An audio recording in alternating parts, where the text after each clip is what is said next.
Differential flexure in your optical terrain can completely ruin your astrophotography images. So what is differential flexure? That is where you have a difference in flexure between where your guide camera is and your optical terrain.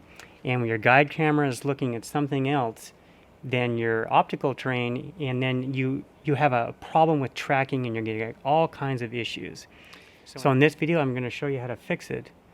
So I showed you in a previous video how I created this bracket here for the guide camera so that I could see around this filter wheel.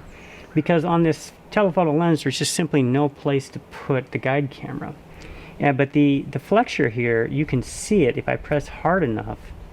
You can see that it will flex, but I made this pretty thick trying to make that as small as possible.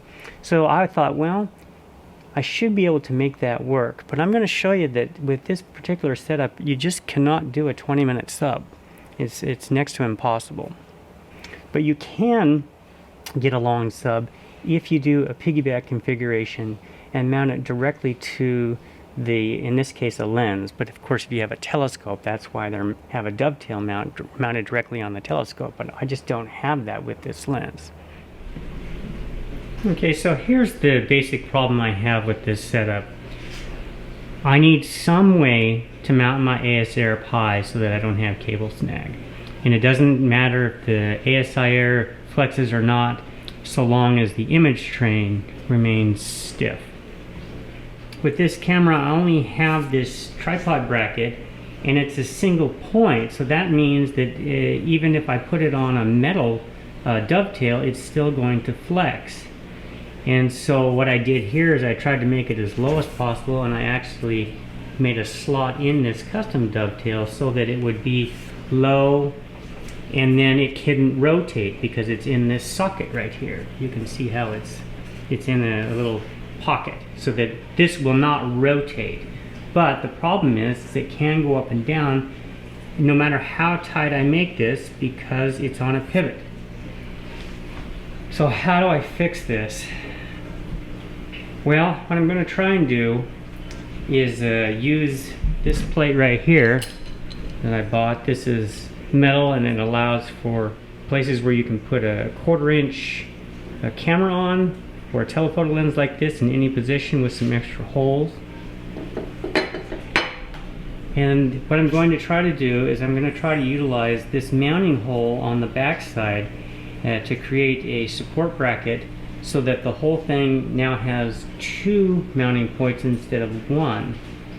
And I think that'll do it, and that'll simulate more like if you had a telescope with rings, because all telescopes that go onto a dovetail mount have 2 mounting places, not 1.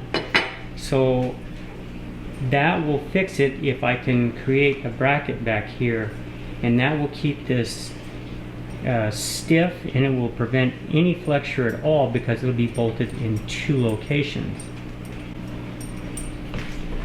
The next problem I have is that I need some place to put the guide camera, and so with this particular configuration I'm having difficulty getting 5-minute subs because this arm is so long, but I can't put it close because I can't get around the filter wheel in any way.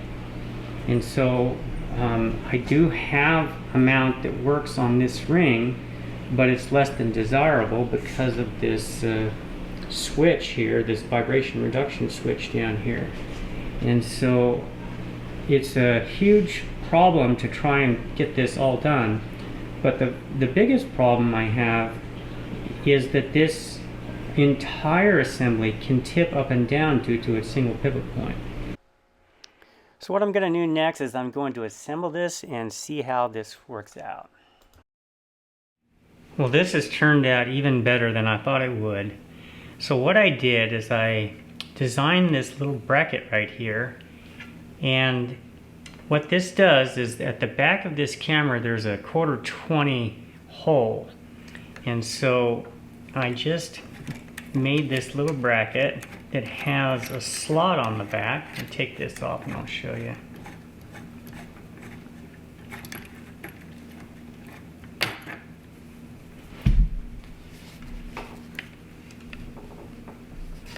So this slot up and down allows me to precisely position this with a little bit of play. And then I removed one of the screws for this bracket. So now I have 3 points of contact instead of 4, but that's okay. And if I want to rotate this, I might have to shift the screws, but I can still rotate this in any direction that I would like. No problem. And then that attaches into the camera.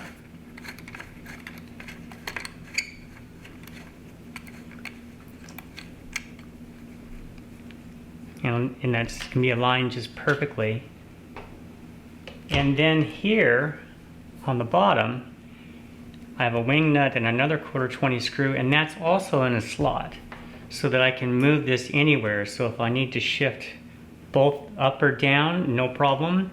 If I want to remove the guide camera and mount it directly, no problem, because I can slide it anywhere I want along this slot right here. So let me tighten this back up, get this stiff, tighten this a little bit, and now I'm pushing very hard, and it is not moving at all. And now this will also prevent rotation, because originally we had a single pivot point here, and the whole thing could slide back and forth. And that's why I 3D printed it to begin with, so I could make this anti-rotation slot. But a 3D printed part just simply does not work very well as your mounting plate. And I was really doing it more of as a debugging thing and trying to find out, you know, the best way to, you know, future make a metal piece. And then I found this piece that is universal, and this is now perfect. And now for the ASI Air, what I've done is that I've mounted the finder scope bracket on the bottom, and now this will sit, I already tested it, this will sit in front of my mount. So this will sit in front of my mount, and I'll mount it like this. I've got it plugged in. I'll mount it like this on the underside. Okay, that'll be just in front. And so that'll be out of the way, and I won't, you know, a lot of times I've seen people put it horizontally here, but there's hardly any room up here. And now that will be up front, out of the way, and I think everything will work now. And this is so much better. So if you're interested, I'll put a product link of this in the description, and then you can maybe make something yourself. And so the next thing to do is to try it and see how long subs I can get out of this.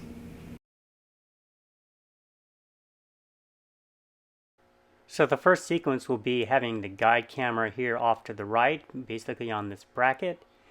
And then I'm going to repeat the test and put the guide camera on a piggyback configuration right on top of the lens like I had before. So I already have a lot of data from the previous test where it was on the 3D printed part. And so I'm going to intermix this into this new test.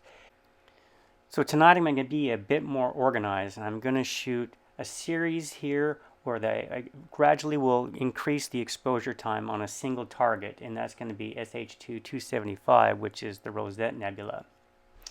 I'm also going to shoot it only in hydrogen alpha because I have a good strong signal and I have a full moon tonight, so that's a lot of light that I have to deal with.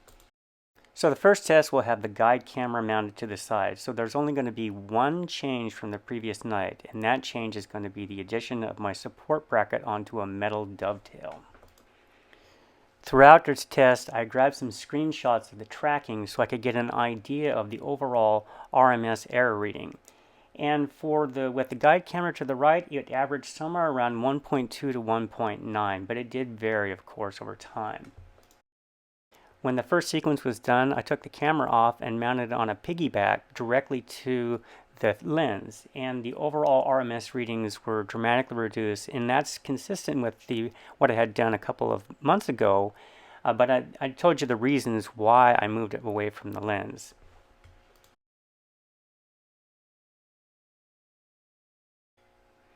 So the first image is a 30-second exposure, and I'm going to put the left is going to be the off-axis guide camera and the right will be the piggybacked guide camera.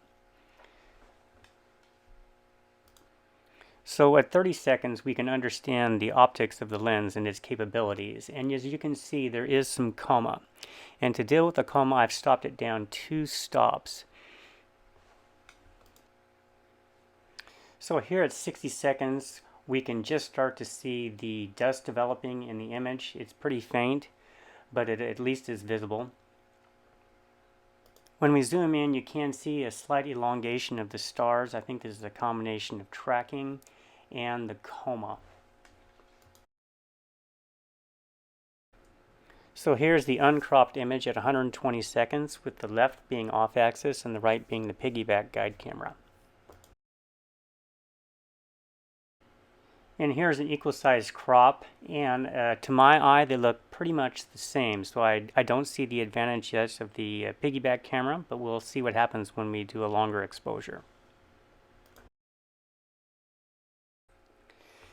Now this is from the previous day, and this is 300 seconds from the 3D printed part where there is no support bracket to hold it from flexure and pivoting up and down, and then also the rotation issue.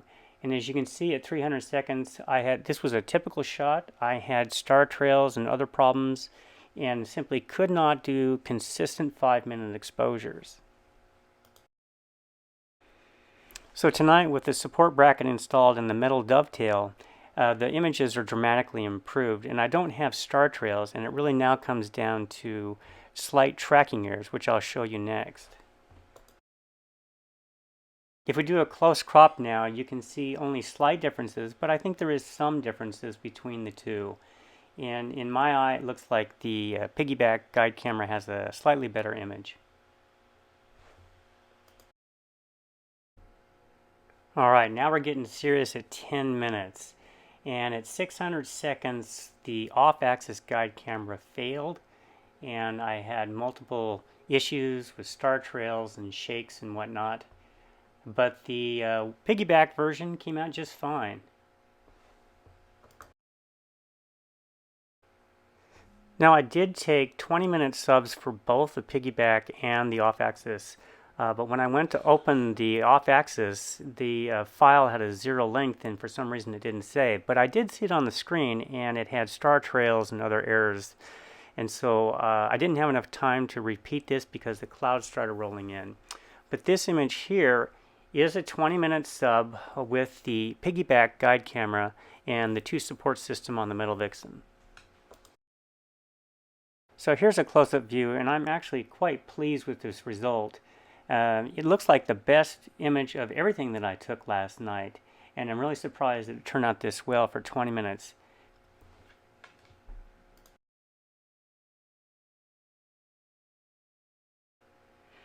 So if you're experiencing tracking errors, I highly suggest that you try and flex your optical system and see if it moves anywhere, and if it does, do anything you can to make it more rigid.